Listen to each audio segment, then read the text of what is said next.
Hiya, folks. Welcome to the Leeds View for a weekend news update and a bit of a chit chat as well around this man over here, Mr. Andreas Draacopoulos, who is the new Leeds United investor and director on the Leeds board. So we've had a bit of a dig around to see what we can find out about him. I have to sit over here because the live stuff doesn't line up properly at all. So I'll lean over here. Hope you're all doing well. I hope your weekend's gone well. The international break means no football today, so we will have a chat. Your comments will appear down in the bottom corner as well. Also, just to let you know, I have to get it out of the way. We have got a partnership with okjerseys.com. You can check out that for if you want some super clones over there. You can check them out. 8% off at the check. If you are buying them, I would recommend sizing up a size. So they do size a little smaller than normal. So if you're large, get an extra large. If you're medium, get a large. Loads of shirts over there. I got my first set over as well for myself and my nephews, and they are fantastic quality. So I would highly recommend going and checking them out as well for an affordable shirt, especially some of the international ones, given the prices that are in the shops right now. Anyway, we're here to talk about a few bits and pieces today. I will get stuck into some of your comments as well over the course of the next 15, 20 minutes or so. More of a chat than the normal news stuff. But yeah, the main story is this man here, Andreas Draacopoulos, who has joined the Leeds United board and has invested in Leeds United. So we had a little bit of a deep dive into him, see who he is, what's his connection to Leeds already, what can he possibly bring to Leeds from a financial or experience perspective, and what does it mean for Leeds on a long-term perspective as well. So we'll get stuck into that. We'll have a little chat about DCL, Charlie Crew last night in internationals at the back end of the video as well, and then just a general chat about the week's news. But we'll jump into some comments real quick just to say hello to people, because you have gone out of your way to join us this morning. So Michael's here saying, afternoon, Jer. Show us the money, Greek players heading into Leeds United. AD knows a good investment when he sees one. And good morning to Paul as well, another investor. John Rooney has said hi from West Mayo. I hate the international break. I do as well myself. Afternoon to Jason and Danny. Jim is in the house as well. Afternoon, gents and ladies. Man, last night must have been the most boring Bielsa game I've ever seen. Yeah, getting ready for a World Cup. Yeah, Jim and Paul in the house. Mark says, has he got any money, Jer? Jer. He does. He very much does have money, and we'll get stuck into that, and I'll give you some detail on where his money has come from and how much money he has got. Eugene says, good morning, everyone, from my bright and sunny New York. The New York Jets, see what this guy is bringing to the table for the club. Hopefully it's more than a Greek salad. How do? Good morning, Scooby's there. Andrea's gone bald. Andreas, different Andreas. Andreas, not Andrea. Leeds will do that. There we go. He had an exclusive book of Bielsa last night. He did. And James says, wasn't he involved with Leeds early 2000s? He may have been involved with Leeds in the past. We'll get into all of that detail, because this guy has got a connection to Leeds for quite a long period of time, as well as the current ownership of Leeds. Hello from China. Hope all is well to everyone. Good morning, Clive. The Smiths Selvis says, this guy had invested in Leeds under Ridsdale. He was a minority shareholder, held 4%. Afternoon, Jared. 30 seconds in and already more excitement than the England game last night. Oh, God. Morning. Good afternoon to Alan. Good afternoon to Team McDonald. And good afternoon to Einar. Hope you're well, buddy. Hope things are going well. Right, we'll get into this then. We'll have a little bit of a chat. I'm going to stick something up on the screen so we can have a little bit of a visual to talk around. But this was announced by the club yesterday. Interesting part of this is he has decided to not go down the stealth investor route. That's the way to word that. It's probably the wrong word to use there, but the hidden one. I'll take off the banner there for 2 seconds just so we can get a proper look at this. And I will just unmute your comment. Well, I won't mute your comments, but I'll just turn off your comments on the screen just for a few moments so you can see the bottom of that screen as well. And we'll talk about this and then we'll jump back in again.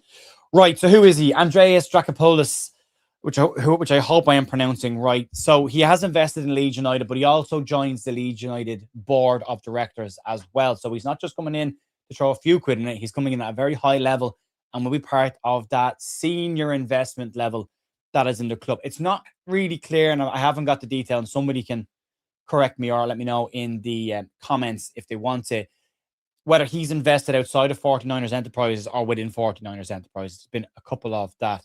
But this man is an interesting guy. There's a couple of comments there that I will star and come back to people who know what they're talking about. Anonymous, thank you very much. Yeah, he hasn't gone in as an anonymous investor. He's made it public that he's investing in the club. So who is he? So he comes in. He's the co-chair of Stavros Niarchos Foundation. It's a private international philanthropic organization. So, for those who aren't aware, philanthropic organizations essentially give money away to people without any return for that investment. He is private international company. He has supported the arts, cultural support, education, and medical charities globally over the last 10, 15, 20 years. His medical projects that he has done as well. He's helped over 3,100 global non-profit organizations. So he funds and helps to raise money for non-profit companies and charities to try and put money into community projects and that, which is very nice for rich people who actually like to give their money away, which is good. Money behind it is in Greek shipping. Yeah, we'll get to that again in a couple of seconds, but I really appreciate your detail on that. So he graduated from Wharton School of Business at the University of Pennsylvania. He's got a degree in economics, which is always very handy to have somebody on the board of directors at Leeds who has got a background in running companies and economics and high value companies as well. So that is an interesting part of this, and it's good to have that in. His connections to Leeds are interesting. So again, from what I looked up, apparently his very first membership in Leeds was 50 years ago in some form. I don't think it's the memberships that we get, but some form of membership in Leeds 50 years ago. He's described as a lifelong Leeds United fan. And the philanthropic element of this is really, really interesting as well, because as I say, his money has gone to help what they call social good. So he's been giving money to different charities to help people to get better or help organizations, a lot of community projects. And if you think about what the 49ers have been involved in an awful lot over the past 12 months, there's a lot of community projects that they've invested in or they've partnered with. There's the green land sites across from Ellen Road they're involved in to try and put a community area in there as well. So bringing somebody in who's got experience in community projects as well will definitely help the football club in terms of outreach. So that's really, really good to see as well. The big part about this is it's been labeled as a personal investment, not his company investing in Leeds. So he's putting his own money into this, not his company money. So there's no commercial interest from his company's perspective in this. This is very much a personal finance journey from him. So it could be just a passion project. He could be looking at something longer term down the line, and we'll talk about that in a couple of minutes' time. The finances are hard to find. He doesn't have what you'd call a listing on Forbes of how much he's actually worth publicly, but there is some indicators in this. He inherited part of the Niarchos shipping firm from Stavros Niarchos back in 1996 when he passed away. Himself and two of his cousins inherited that company, and it was split up between them. Now, at that time in 1996, that was one of the largest shipping companies globally in goods and in oil and moving it around the world. And it was estimated to be worth about $12 billion. And that's not his estimated worth. And not all that money is from him, but that's what the company was worth before it was broke up.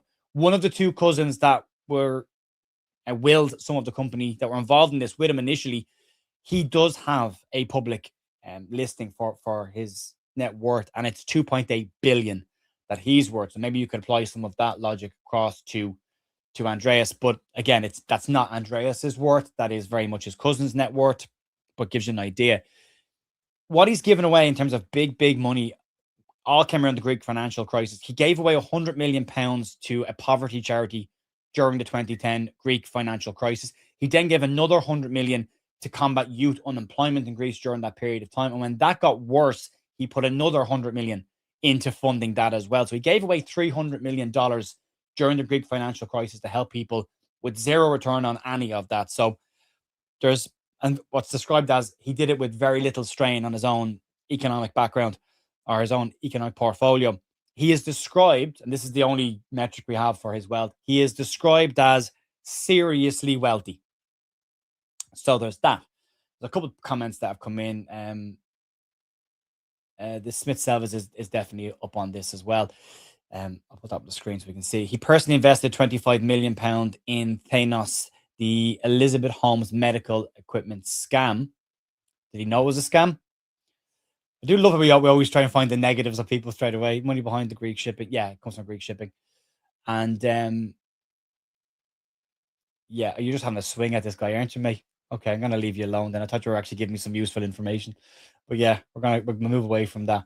And we move on because, as I say, this guy's giving away £300 million to charity organizations in Greece, as well as other places as well. So, what benefit is this for Leeds United? Well, there's fresh capital was coming in towards the end of a financial year, which is interesting. He lost £25 million. It wasn't a criticism. That's okay. The follow-up one threw me on that one, but I appreciate the clarification on that. Yeah, so he's a lifelong acquaintance of Prague Morate as well. He has spoken about his support of Leeds United and spoken about investing in the football club. Obviously, there was the connections of his small investment with Leeds in the past. The community element is really interesting in this as well because, again, Leeds are trying to invest in an awful lot of community projects. So it is interesting to see that this is the kind of person coming in at that moment when Leeds are trying to do more outreach stuff in the community. And the 49ers enterprise have talked an awful lot about working closer with the Leeds Council, working with the areas in the community to make the whole area around Elland Road as part of redevelopment a much bigger investment opportunity for everybody. So the governance of finance, this is the interesting part for me. He's got a governance and a finance background. So going onto the board, it's interesting. From a Leeds future investment perspective, it does legitimize Leeds board a little bit. You've got a another seriously wealthy person who's joined the board of Leeds United, and you add that to, say, Pete Lowy as well. Now, the longer term part of this is interesting for me because should the 49ers decide to sell, I suppose, I'll just get back on main screen here so I can say this, but there's a bit of context to this. We'll stop sharing that and we'll pop back in here. How are you doing? Right, yeah, the interesting part about this is the assumption has always been if the 49ers decide to sell Leeds United in a couple of years' time, it'll likely be Red Bull that will take over Leeds because they've got that 10% ownership of Leeds. And that's just an assumption or a guess at this point. There's nothing to suggest that actually would happen in terms of facts. What's interesting here is if you take Pete Lowy's money, who is seriously wealthy, and if you take Andreas Draacopoulos' money, which is seriously wealthy, you could have two very, very wealthy people that are on the board who, if the 49ers do to sell at some point in the next 5 years, which everyone thinks is likely at some point, they could be the ones to take over the club rather than going to a Red Bull. And there's a lot to this. I mean, again, I go back to the fact that he has got this finance and governance background. So having someone on the board just who's got degrees in economics, who has ran these philanthropic companies, who has dealt with huge volumes of cash, is beneficial to the running of Leeds United as a football club and legitimizes that board of directors and more should they ever decide to go out and try and bring in more investment into the club. So, and the big one is he hasn't gone down that mystery investor route. He's gone down the direct, this is who I am, I'm an investor in the club. And he's joined the board as well. So he has added to that. So there's a lot of interesting elements to this as well. But the money he's bringing in from a capital investment perspective will definitely help the club. Now, that could be from a ground perspective. That could be going into next season's transfer kitty as part of that as well. Again, as new investment, which would be interesting to see. If we stay in the Premier League, and it is still an if at this point, then you're looking to try and bring in more money. We saw it last summer when we got promoted. The 49ers basically went out to all their investors, including Red Bull, and said, you need to put more money in because we need to fund this club in the Premier League to a level that can actually make us stay in the league. So there's that part of it as well, which is interesting. Jim is saying it's good to have competent people on the board, although we do need football competence too. Yeah, I would agree with that. Kim says additional investment gives me hope Leeds becoming too big to fail. Nobody's ever too big to fail. Nobody is too big to fail. Can I have last night back, please? Yeah, we were going to do a watch along, but unfortunately it was on ITV1 and I can't get ITV1 here. So unfortunately we couldn't do it in the end. Alex says hopefully he can help the club grow with fan engagement. Well, yeah, that does seem to be a lot of his background in it. Brendan says, I'm bored already of the international break. Ireland gone, Wales gone, albeit good performances. So nothing to do until the FA Cup. Might go fishing, relieve some stress. You could do that. You could absolutely do that. He lost 25 million in that investment. Yeah. So I mean, he's put money into things. So he's not afraid to invest cash in riskier. Are we risky? Are we a risky investment? But he doesn't appear to be averse to putting money into things. So that is interesting. Eugene says, this has got to be a fabulous football investment from the club. We need this type of person on the board who are willing to fork out the amount of his own money. Stadium rebuilding is going to cost savage. Yeah, the stadium, as far as I'm aware, and again, I'm open to be wrong on this, as far as I'm aware, the stadium investment money has been raised on the markets separately to Leeds United. So unlike some clubs where when you redevelop the stadium, you kind of have to cut your cloth accordingly for a couple of years because you can't afford to spend money on transfers, because you've taken out a loan to try and do a stadium development. As far as I'm aware, the stadium redevelopment money has been raised elsewhere. So it shouldn't impact on that. Again, I could be wrong on that over time, but at the moment, I believe that's the case. But it is interesting. Paul is saying, with this man investing, it could work more for the investors to come on board, especially Leeds United's wealthy fans. Yeah, that is it. Bringing in somebody who hasn't been afraid to throw his own money, because again, it's not his company money. This is not like Red Bull investing. This is a guy taking his own individual wealth and going, here, I want to be part of this. So that's interesting. And maybe you're right, Paul. Maybe that does then signal to other people who maybe have been thinking about this and they've got some cash to go. If these kind of people are going in, maybe the risk isn't as big as they may have thought it was. So it is interesting. James says Insta profile picture has him wearing a Leeds hat and scarf. Yeah, well, apparently he's been a lifelong Leeds fan. As I say, he's got a membership at the club goes back. His initial membership of the club goes back 50 years ago. So he's been around Leeds United in some way, shape, or form for a very long time. Karen says, great news to have another investor at our great club. Ray says, looking at Newcastle's investment, it doesn't have a quick impact. No, it doesn't, but it does definitely help you. I think if you look where Newcastle have gone, they've had Champions League football, they've had cup finals. It does help you move up a level. It's then whether you can break through that ceiling into the next one as well. But yeah, you are right, Ray. John says, investment at a time when we are lower table shows that it's not a consideration. Investment for right reasons must be stable to invest at a time. Yeah, I would agree with that as well. And then Chris says, you can't get ITV. You can with a VPN, matey. I have a VPN. We're doing some stuff with NordVPN over the next couple of weeks as well. Keep an eye on that. Yeah, I did try it. Didn't work, but yeah, I should have probably looked at it a bit more. Anyway, Red Bull Leeds United, the clickbait name, if ever there was. But surely what happens on the pitch is where wealth is created. It's about the football side things, right? No. Yes and no, I suppose. The football side of things, it comes from how much money you can put into the club to get better players and get a better squad and get a better infrastructure. That moves you up a level. That then makes more money as a result of that. More people watch the product, more people buy shirts. The revenue comes in from that perspective. Maybe, yeah. But there is a chicken and egg with this one.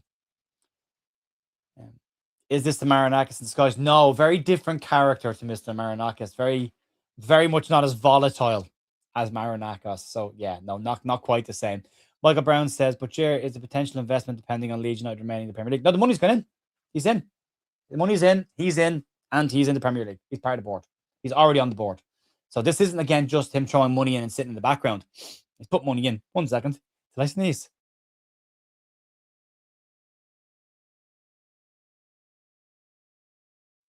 Excuse me. Sorry, I hate sneezing. Yeah, the money's already gone in and he's joined the board. So this isn't like somebody just throwing in a few quid and then just sitting in the background and waiting for their money to mature. And then, when the sale of the club ever happens down the road, they make the money back. This is, I'm part of the staff here now. I'm going to work with this club. So there's that part of it.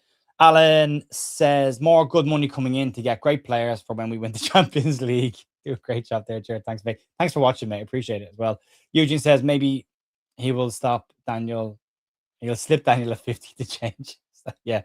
I have NordVPN, very solid performance. Yeah, we're going to do some stuff with NordVPN over the next couple of weeks. Just waiting on the international break to be over. Not quite their VPN, but more their eSIM stuff. So we have got a decent sponsorship coming that I would appreciate everyone's support on as well to try and make sure we get it again going forward after that. Brendan is talking to John Rooney, says, whereabouts in Mayo? You have a chat, lads. Bless you. Thank you very much, Thirsty Pod. Really appreciate that. And then Paul says, I think a stadium money has already been raised and doesn't interfere with the PSR because, yeah, you're dead right. Stadium doesn't interact with SCR or PSR. It is part of investment in the infrastructure. Same as the women's team, same as the academy. None of that is taken into consideration at all. And then Clive says, we'll be in the Premier League next season. But we have to be. That's the goal. That's the goal. So there you go. That's Andreas Draacopoulos.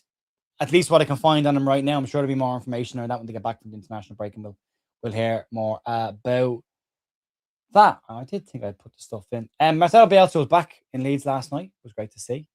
Well, not back in Leeds, back in England last night in Wembley. Although, yeah, not the Marcelo Bielsa performance that we're very much used to. Very much a Uruguay performance. Very much the core of what Uruguay tend to be, physical. Little bit nasty, would you call it? A little bit nasty at times. Some of the tackles, that tackle on Phil Foden was a really, really tough one. But nice to see Dominic Calvert-Lewin back in an England shirt. For him, as an Irish person, I generally don't care. But for Dom, it was great to see. Did miss an opportunity to score. That should be pointed out. But got some minutes under his belt as well and keeps him taking over an international break as well. So good to see and likely give him a bit of a lift. Yeah, but nice to see some of the images coming out around Marcelo Bielsa back at Leeds United, to see the scarves, the fans saying thank you to him as well, because obviously we never got that opportunity. So it was fabulous to see this kind of stuff. This video, bring a tear to your eye as well.